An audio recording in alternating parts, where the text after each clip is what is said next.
Swastiastu. Om Abiganam Astu Namo Sidam. Om Sidirastu Taat Astu Swaha. Om Anubadrah Kertawiyantu Wiswata. Semoga pikiran yang baik datang dari segala penjuru. Selamat datang di channel Pah 21 bersama saya Nigusti Ainovi. Selama beberapa menit ke depan kita akan mewawancarai seorang guru yang bernama Pak Rizky. Sebelum itu mari kita perkenalkan. Om Swastiastu Pak Rizky. Om Swastiastu. Bagaimana kabarnya hari ini? Ya, baik-baik saja. Dan ya, ke depan semoga semua kita bisa berjalan baik dan semua sukses ya. Ya, stungkara ya Pak ya, swaha. Ini Pak, minta waktunya sebentar boleh? Ya, boleh. Ya, mengenai dan terkait dari pertanyaan yang akan kita ajukan mengenai dengan profesi Bapak sebagai seorang guru di sekolah dasar Pak. Ya. Kita langsung saja ya. Pertanyaan yang pertama yaitu mengenai tentang kedewasaan guru Pak. Ini. Iya, yang pertama itu bagaimana Anda mengambil suatu tindakan atau keputusan dengan bijaksana pada saat menghadapi suatu masalah yang terjadi pada saat jam pelajaran berlangsung. Misalnya ada seorang murid atau siswa yang berkelahi yang tidak mendengarkan pada saat jam mata pelajaran berlangsung, itu bagaimana Pak? Ya. Jadi untuk pertanyaan yang sudah disampaikan tadi, ini berarti terkait masalah seperti contohnya anak didik yang sedang berkelahi pada saat jam pembelajarannya. Jadi ini sebenarnya masalah yang sering terjadi memang di sekolah dasar. Apalagi saya kan memegang kelas rendah juga. Jadi anak-anak biasanya itulah masing-masing punya karakter ya. Jadi ada sedikit beda pendapat misalnya dalam kelas. Jadi itulah. Kalau cara saya untuk menangani masalah tersebut biasanya anak-anak berkelahi biasanya di belakang kelas, di belakang bangku paling belakang. Itu sering sekali terjadi berkelahi. Caranya diamkan saja, nggak usah bilang jangan berkelahi, itu nggak mempan. Biasanya begitu, jangan berkelahi, nggak mempan. Diamkan saja dan teman yang lain ajak untuk diam, biarkan mereka. Berarti dimengerti Pak ya siswanya seperti Ya, itu. dibuat hening dulu, dibuat hening. Maka anak yang berkelahi tadi ikut diam. Kenapa? Karena kita hening, ndak. Itu sepertinya mereka seakan-akan cari perhatian juga gitu. Jadi kita diamkan dan langsung tanya apa masalahnya. Kalau memang sama sekali tidak bisa diatur, kita bisa ambil hukuman. Hukumannya jangan berupa fisik. Hukuman fisik itu kan ya kita sudah menyalahi juga. Sekarang kan ada aturan perundang-undangan ya, yang seperti kita ketahui. Hukuman yang berupa misalnya satu, buat mereka menulis sebuah kalimat, misal sila ketiga Pancasila, yaitu Persatuan Indonesia, tulis sampai 100 kali kalimat yang sama. Dan itu akan membuat mereka jerah juga. Itu caranya. Yang pertama tadi buat hening, yang kedua melakukan hukuman yang mendidik. Seperti itu kira-kira. Iya, berarti kalau misalnya dalam mengambil tindakan seperti itu kita harus dewasa sekali Pak ya menghadapi murid-murid yang ada, mengetahui bagaimana sifat-sifat mereka seperti itu Pak ya. Oke, kita lanjut ke pertanyaan yang kedua ya. Ini pertanyaan yang kedua Pak, bagaimana Anda mengenali atau mengetahui karakter siswa dan siswi yang Anda ajar, apalagi Anda adalah seorang guru? Ya, mengetahui karakter siswa. Seperti kita ketahui dalam suatu kelas itu banyak kepala ya, banyak kepala, sehingga karakter setiap peserta didik itu memang berbeda-beda. Caranya mengetahui yang pertama, ajukan sebuah pertanyaan. Dalam pembelajaran kita ada namanya RPP, yaitu Rencana Pelaksanaan Pembelajaran. Itu kita dahulukan di kegiatan pendahuluan itu ada namanya free test. Pretest itu untuk melihat bagaimana kemampuan siswa dalam menyikapi suatu pertanyaan. Dan di dalam siswa menjawab, kita bisa melihat karakternya nanti. Karena akan kita tanyakan sebentarnya, apa itu misalnya herbivora misalnya. Apa itu herbivora? Akan ada beberapa model siswa yang menjawab. Yang pertama, saya Pak Guru. Saya Pak Guru, herbivora adalah, padahal keliru kan sebenarnya, tapi dia berani. Saya adalah herbivora adalah hewan pemakan daging misalnya, padahal kan keliru. Iya. Nah, cara saya, berarti dia berani. Itu karakter berani dalam sebuah pembelajaran dalam kelas. Ada lagi herbivora. Bisik-bisik, enggak angkat tangan. Herbivora gitu. Ini berarti kita kan harus jeli melihat siswa peserta di dalam kelas itu. Herbivora. Langsung tunjuk. Apa tadi nak? Apa tadi nak? Tidak Pak Guru. Itu biasanya. Berarti dia pemalu. Namun dia tahu jawabannya, tapi dia malu untuk menyampaikan. Artinya dia kurang percaya diri. Disitulah kita gali pendalaman karakter. Ada yang berani, ada yang kurang percaya diri, dan itu benar. Setelah dia berani untuk menjawab herbivora Pak Guru misalnya begitu, langsung kasih anak didik itu penguatan. Misalnya, bagus, itu jawaban yang benar ya teman-teman. Itu anak pasti akan giat belajar ke depan. Gitu. Untuk mendalami karakter masing-masing peserta didik. Iya, berarti karakternya berbeda-beda semua Pak ya. Iya, seperti itu. Kemudian kita langsung masuk ke pertanyaan yang ketiga ya. Ini ada yang pertanyaan ketiga Pak. Berbicara tentang pendidikan ini Pak. Pedagogi ini memiliki artian yang sangat luas kan, dan sangat penting juga. Bahkan orang tanpa pendidikan di dunia ini akan menjadi buta. Ya, betul. Pendidikan ini akan terus berkembang dan berubah. Bahkan banyak terobosan baru mengenai pendidikan, apalagi seiring berjalannya di era globalisasi ini. Nah, kemudian bagaimana Anda sebagai seorang pendidik menanggapi hal ini, Pak? Ya, sudah tentunya ya, dalam sebuah pembelajaran, dalam sebuah kehidupan, ilmu itu sangat penting ya. Memang ada beberapa orang yang bisa sukses tanpa pendidikan bisa. Tapi dalam sebuah pendidikan itu kita banyak mempelajari suatu hal, mempelajari beberapa hal. Ya, yang tadi sudah seperti kita jelaskan tadi di beberapa pertanyaan, pendalaman karakter itu sangat penting. Dan itu terkait dengan kurikulum yang seperti kurikulum yang kita gunakan pada saat ini. Dari kurikulum 2013 sudah disinggung juga untuk pendalaman karakter, tapi lebih disempurnakan di kurikulum yang baru ini, yaitu kurikulum Merdeka Belajar. Jadi untuk pedagogik ya, itu sangat penting dalam pendidikan. Pendalaman karakter, ada anak-anak pintar tapi dia nakal. Ya, Itu bahaya. Dia pintar tapi nakal. Walaupun anak-anak ini pintar, nilai kan ada 3 ranah ya dalam sebuah penilaian ya: kognitif, afektif, dan psikomotor ya. Pengetahuan, sikap, dan keterampilan. Jadi yang memang hampir sama, semua penting, tapi lebih bisa ditekankan pada karakter anak. Karena walaupun dia pintar, tapi kalau dia nakal, kalau dia tidak bisa menyikapi kepintarannya, itu jatuhnya sombong. Iya, jatuhnya sombong dan melecehkan teman-teman yang lain, membuli teman-teman yang lain. Itu kan nilai sikapnya bagaimana ya? Pintar dalam hal kognitif, namun dia jelek dalam sikap itu sebenarnya hal yang paling penting. Jadi untuk ke depan, untuk anak didik itu yang utama sikapnya dulu dididik sedemikian rupa supaya bisa, itu akan dibawa, akan menerus. Itu dari dasar, itulah fondasi orang untuk bertindak ke depan. Karena dari sekolah dasar akan dia bawa ke sekolah menengah, dan sekolah menengah pertama, sekolah menengah atas, lanjut kuliah, atau bisa jadi orang misalnya. Sikap paling penting.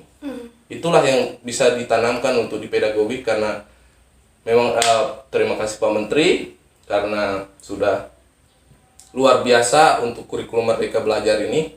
sangat memperhatikan karakter peserta didik sehingga akan menjadi orang masa depan yang bisa mempunyai sikap yang bagus, sikap yang baik untuk membangun negara ini. Terima kasih. Jadi attitude yang paling penting Pak Ya, ya. attitude, sikap itu penting sekali.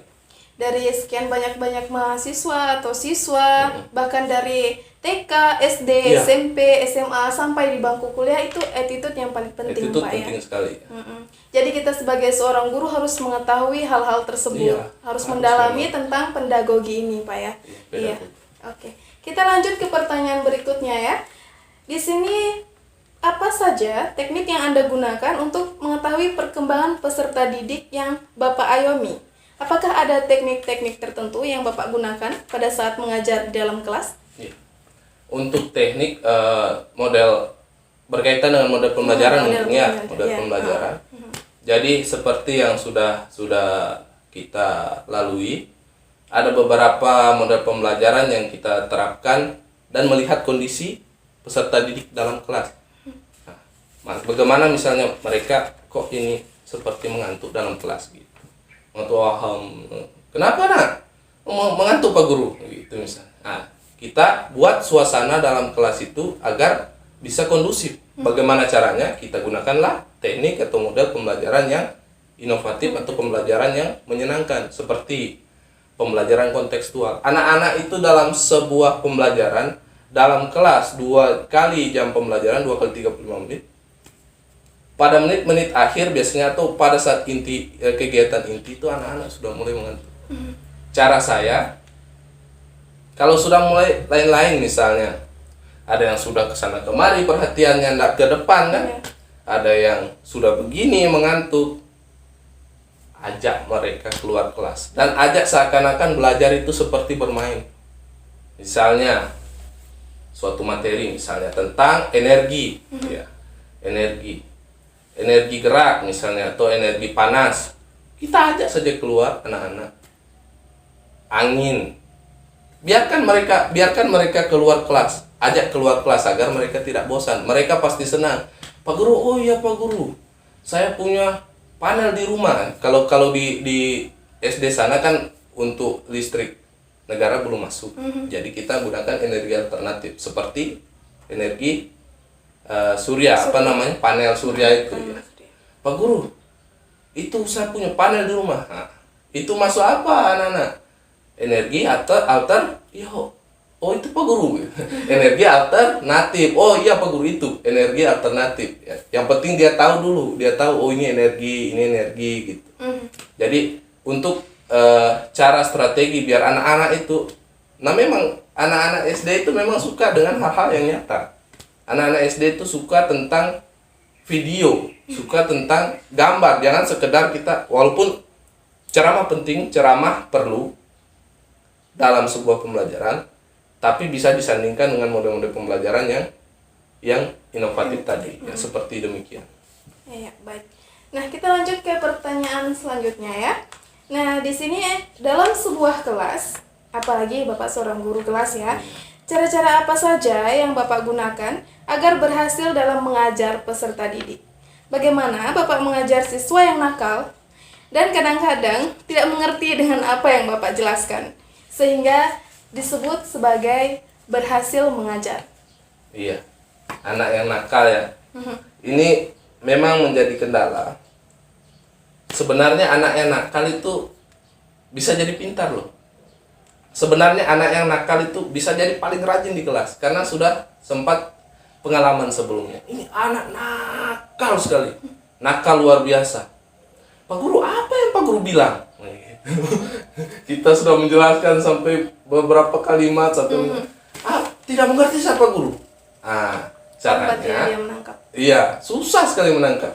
Caranya, biasanya kalau kita langsung menjudge itu anak, biasanya kan ada keliru dalam pembelajaran. Langsung, misalnya dia berani, pernah sempat menjawab dan berani. Anak nakal tuh misalnya, guru nih, oh salah kamu, karena kan dia nakal kan, artinya dia nakal, kita sudah berani bilang salah. Nggak bisa sebenarnya begitu, walaupun dia nakal, jangan kita seakan-akan langsung menjudge anak itu langsung salah. Kalau begitu dia sudah nakal malah tambah menjadi. Caranya apa jawaban tadi nak? Ini Pak Guru. Oh iya bagus. Ada yang lain. Ada yang lain. Berpikir dia, oh berarti jawabanku benar atau salah ini. Penasaran kan? Iya, penasaran. Jawabanku benar atau salah. Kalau kita langsung menjawab salah itu, oh, berarti langsung down, langsung tambah nakal pastinya. Nah, dan setelah itu, setelah pembelajaran selesai, dekatilah anak itu. Misalnya jam istirahat, ambillah barang 3 menit, 5 menit. Bagus kamu, bagus. Tadi sudah berani menjawab. Anak nakal itu yakin kalau sudah diberikan penguatan. Sekarang buktinya itu ada anak di sana diberikan penguatan dengan gurunya. Sekarang malah paling rajin di kelas dan paling rajin menjawab. Itu cara menangani. Dan yang kedua, tanyakan, kenapa kok dia bisa nakal? Pasti ada masalah. Ya, Misalnya, masalah apa? Ini terjadi di dalam lingkup sekolah kah? Atau dari rumah dibawa ke sekolah? Kita tanyakan, konsultasi dengan anak itu. Kalau memang masalahnya di rumah, ya kita coba kunjungi orang tuanya. Jadi kita jangan seakan-akan kita sudah masalah, kasihan anak yang nakal ini, masalah dari rumah misalnya. Dia ke sekolah, malah di sekolah juga ditunjuk-tunjuk, padahal sudah berani menjawab dan ditunjuk salah juga. Itu sudah double, jadinya anak didik itu susah akan berkembang dan kedepannya akan susah untuk dapat prestasi. Demikian kira-kira. Jadi kita sangat berperan penting Pak ya, Iya, dalam sangat berperan ya. dalam mengajar di kelas Dalam itu. sebuah kegiatan pembelajaran dan Iya. jiwa anak itu sangat penting. Iya, baik Pak, terima kasih atas wawancaranya. Iya, sama-sama. Ini pertanyaan untuk pedagogi Pak ya. Jadi bagaimana pengalaman Bapak selama mengajar di sana? Ya, kalau ditanya soal pengalaman ya memang ada senangnya, ada susahnya juga ya. Susahnya itu kalau kita, walaupun ya daerah terpencil ini ya, sekolah saya kan termasuk daerah terpencil, itu jalan ke sana luar biasa sulit untuk aksesnya, dan di sana juga tidak masuk listrik, jaringan tidak ada. Jadinya kita untuk membuat pembelajaran yang inovatif itu bisa sih bisa, tapi agak lebih sulit sedikit, karena kan untuk kalau mau cas laptop, cas HP kan perlu stapel juga, dan itu dayanya kan tidak terlalu besar panel gitu. Nah, yang kedua biasanya anak-anak di sana juga kan agak berjauhan rumahnya. Untuk ke sekolah melewati sungai. Biasanya anak-anak itu kalau dia hujan jam 10 itu sudah mulai mendung di atas kan. Jam 10 sudah mulai mendung, itu biasanya kita di sana. Ini kegiatan pembelajaran masih jalan sebenarnya. Namun kita melihat kondisi lingkungan juga. Karena mereka akan melewati sungai yang tidak ada jembatannya. Jadi kalau misalnya kita terusi pelajaran itu sampai misalnya untuk tepat waktu jam 12 misalnya kan, jam 12. Nah, kalau kita ikuti itu, turun hujan, tidak bisa pulang anak-anak. Kasihan orang tuanya, karena orang tuanya menunggu di rumah. Kita juga kan masih menjadi tanggung jawab guru di sekolah kalau jam pembelajaran masih berlangsung kan, iya. Maka dari itu, ya itu susah senangnya di situ. Cuma senangnya anak-anak kalau sudah lihat anak-anak itu senang, anak-anak itu setelah lulus misalnya berhasil, ada yang jadi paskibraka, ada yang mengikuti lomba kontingen, misalnya lomba apa, misalnya poli atau kita sudah senang sekali. Sebagai guru artinya kita bangga sekali punya anak-anak seperti itu. Iya, berarti begitu besar jasanya Pak ya dalam memajukan pendidikan di Indonesia ini. Ya walaupun di dalam daerah terpencil. Mereka sangat antusias Pak ya, antusias sekali. Senang sekali anak-anak di sana untuk belajar, sangat senang sekali. Cuma ya memang terkendala untuk lingkungan saja. Misalnya jalan itu aja. Kalau jalan bagus, anak-anak sudah sering itu ke bawah untuk menonton video. Saya downloadkan video. Kalau listrik juga masuk, mereka pasti senang. Pasti banyak yang berhasil. Ya, baik Pak. Terima kasih atas wawancaranya. Demikianlah wawancara kita bersama Pak Rizky. Kita mengetahui bahwa pendidikan sangat penting di Indonesia, apalagi pendidikan sangat berevolusi. Seiring dengan berjalannya waktu dan di era globalisasi yang pesat akan IT. Dan pendidikan itu Pak ya, sangat penting sekali, apalagi IT itu. Berkaitan dengan teknologi kan sekarang apa-apa teknologi, Iya. apa-apa teknologi. Jadi serba teknologi Pak Ya, ya. walaupun ya seperti yang tadi saya katakan, daerah terpencil kan, daerah terpencil kita upayakan bagaimana sedemikian rupa supaya bisa kita ikut juga.